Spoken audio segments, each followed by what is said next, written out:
students, welcome to Bright Mind Gurukul. We are doing a series on पूरा worksheet. We are solving these worksheets. तो इसमें मुझे बहुत सारे कमेंट्स बच्चों के आए हैं, बहुत खुश हैं कि इस तरह की वर्कशीट्स हम आपको प्रैक्टिकली करवा रहे हैं। इससे बहुत सारे छोटे छोटे जो डाउट्स होते हैं, जो थ्योरीज के डाउट्स होते हैं, जो कॉन्सेप्ट्स के डाउट्स होते हैं, वो क्लियर होते जाते हैं। तो ये एमसीक्यूज बहुत हेल्प करता है क्योंकि एमसीक्यूज में आपको 4 ऑप्शंस दिए जाते हैं। So you are crossing out 3 in order to get to a correct answer, that is the fourth one. तो तब जो एक डिलेमा होता है, ये भी हो सकता है, वो भी हो सकता है, ये क्रॉस आउट हो जाता है, ठीक है, और आपके धीरे धीरे और भी कॉन्सेप्ट्स क्लियर होते जाते हैं। So in this series we have already done 2 videos already are there and ये वाला हमारा 3rd वीडियो है। तो आप पहला वाला भी इसके पिछले वीडियोस भी आप देख सकते हो and we are going to start it. So let's start. Okay. Out of the following asset, which is not an intangible asset? So intangible assets we have studied. Assets may be tangible assets and intangible assets. The tangible, as the name suggests, they are those assets which can be physically seen, physically touched. You can see it in front of you, like buildings, car, machinery, cash. These are the things which you can see, stock. But intangible assets, there are some assets which are valuable to the business, but they cannot be seen physically. So they are valuable, but they cannot be seen. जिसमें सबसे पहला है goodwill. Goodwill होता है आपका brand का value, which you cannot touch, you cannot see, you cannot feel it, but it is there. It has a lot of value. उसी तरह से आपके पेटेंट्स भी intangible assets हो गए। Investments, this is a tangible asset because you are investing your things into the business, like investing cash के form में investments हो सकता है, सिक्योरिटीज के फॉर्म में इन्वेस्टमेंट्स हो सकता है, एफडीआर होता है, कुछ भी हो सकता है। That is physically you can see it, but goodwill, trademark, they are all intangible assets. So not an intangible asset is investment. Okay. Now, this Ram purchased goods for 10,000. Ram has purchased goods for 10,000. This can be classified as an event. Whether this is only an event, event मतलब आपका कुछ एक कोई हिस्सा. This is not one event. He has purchased goods.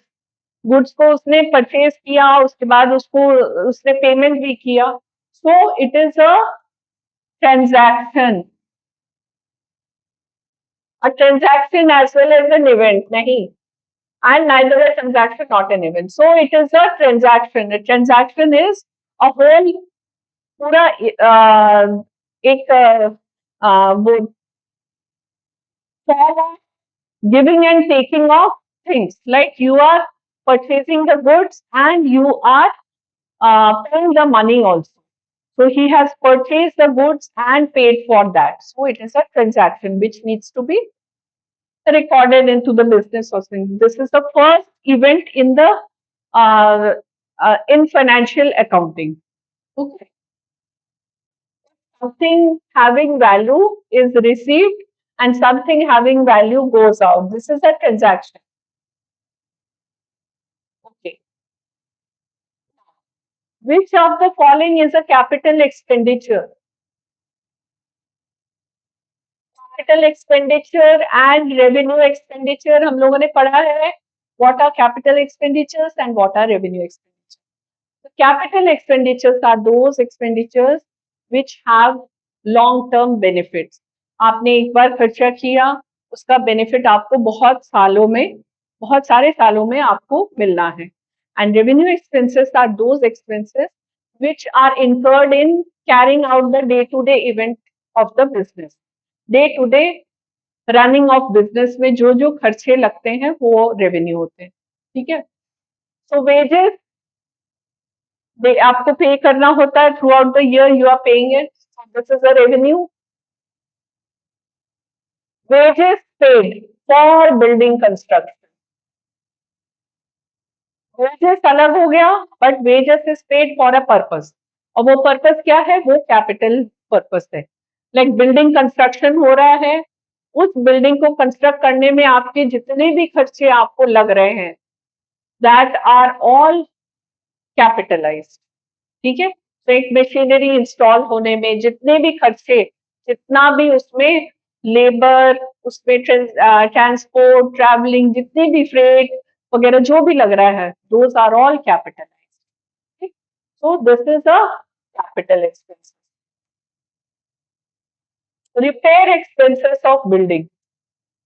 Building बन गया आपका, अब उसको मेंटेन करने में कुछ रिपेयर, कभी आपको वो करना हो रहा है, कुछ रिपेयर, कहीं टूट गया है, कुछ हो गया है, छोटे मोटे जो रिपेयर होते हैं वो तो आपके पूरे साल में लगे रहते हैं, कुछ ना कुछ. So those are revenue. And advertisement expenses, this is also revenue. So capital क्या हो गया? Wages paid for building construction. Clear हो गया? अगर कहीं पे कोई डाउट है या कहीं पे आपको लग रहा है कि नहीं, आपको आप इससे सहमत नहीं है, तो you can write to me any time in my WhatsApp. I will clarify all your doubts. Current assets do not include. Assets में भी आपके होते हैं fix assets and current assets. ठीक है. तो fix assets those are like आपके machinery, plant, furniture, ये सारी चीजें आपके फिक्स में आ गए. Current assets do not include क्या क्या? डेटर्स. डेटर्स आपके करंट एसेट्स हो गए.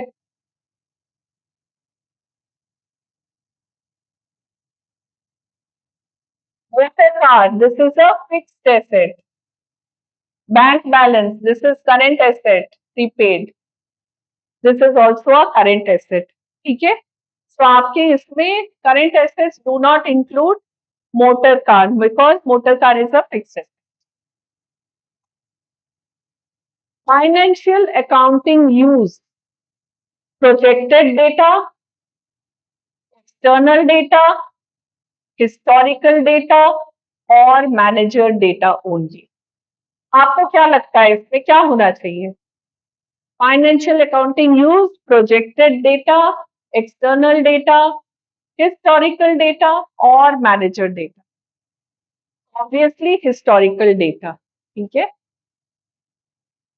हिस्टोरिकल डेटा, जो डेटा हमारा, हम अकाउंटिंग तब करते हैं जब कोई भी ट्रांजैक्शन, जो फाइनेंशियल ट्रांजैक्शन, जो भी transaction which can be classified in terms of money. ठीक है. तो transactions which can be classified in terms of money and which has already happened. Historical data मतलब जो आपका कोई भी ट्रांजैक्शन हो चुका है, हम उसी का रिकॉर्डिंग करते हैं. ठीक है. So financial accounting considers only those transactions which are historic in nature, which have already taken place. उसी की हम रिकॉर्डिंग करते हैं. A person to whom amount is payable. Business को किसी को पैसा देना है. ठीक है. So a person to whom amount is payable is known as creditor. ठीक है. Creditors are persons जिससे हमने कुछ परचेज किया हो. ट्रेड क्रेडिटर्स हो गया. कुछ हमने अगर परचेज किया है, उसको मुझे पैसा बाद में देना है, दोज आर कॉल्ड क्रेडिटर्स. और उसका ऑपोजिट ही होता है कि हमने अगर किसी को सेल किया है कोई गुड्स और उससे हमें कुछ पैसे मिलने हैं, दोज आर डेटर्स. और ये डेटर्स और क्रेडिटर्स कब होते हैं? जब हम क्रेडिट पे गुड्स सेल और परचेज करते हैं. इमीडिएट सेल और परचेज को हम परचेजेस या सेल्स करते हैं. और अगर हमने क्रेडिट पे ये परचेज या सेल किया है, तो अगर हमने परचेज किया है, हमें देना है किसी को, तो दैट इज क्रेडिटर्स. अगर हमने सेल किया, मुझे मिलना है कुछ, तो they are debtors. Okay. The branch of accounting which is concerned with processing and presentation of data for decision making. The branch of accounting which is concerned with processing and presentation of data. Branch of accounting हमारे हमने पढ़ा था financial accounting होता है, cost accounting होता है and management accounting होता है. So financial accounting is पूरा accounts से related होता है. Cost accounting is also concerned with budgeting and cost and all. And the branch of accounting which is concerned with processing and presenting data for decision making. This is management accounting. ठीक है बच्चों, I hope बहुत सारी चीजें जो आपके confusion होते हैं, जैसे ही आपने एक सिलेक्ट कर लिया तो फिर आपकी क्वेरीज ही नहीं रहती है कि ये भी हो सकता है वो भी हो सकता है. तो इस तरह से ये वर्कशीट्स आपको बहुत हेल्प करेगा. आप ध्यान में रखो कि आप जब ब्राइट माइंड गुरुकुल में आप बहुत सारे अगर आप कोर्स करोगे तो आपको इस तरह तरह के वर्कशीट्स आपको सॉल्व करने को मिलेंगे. आपके साथ इसको सॉल्व किया जाएगा, टीचर्स आपके साथ इसको सॉल्व करेंगे. इस तरह से आपके बहुत सारे एग्जाम पेपर्स भी होंगे जो at the end of the topic 2-3 topics का एक साथ आपका एग्जाम पूरा वर्कशीट होगा, उसको भी हम लोग सॉल्व करवाएंगे. उसकी भी क्वेरीज जो भी होगी आप डाउट्स अपना सॉल्व कर सकते हैं. और उसके बाद फिर आपकी क्वार्टरली, मंथली ये सारे भी टेस्ट होती रहेंगे. So you are going to get a lot of worksheet to solve and these worksheets are going to help you clear your concepts. आपकी concept clearing के लिए ये बहुत important. So see you in my next video also. Thank you.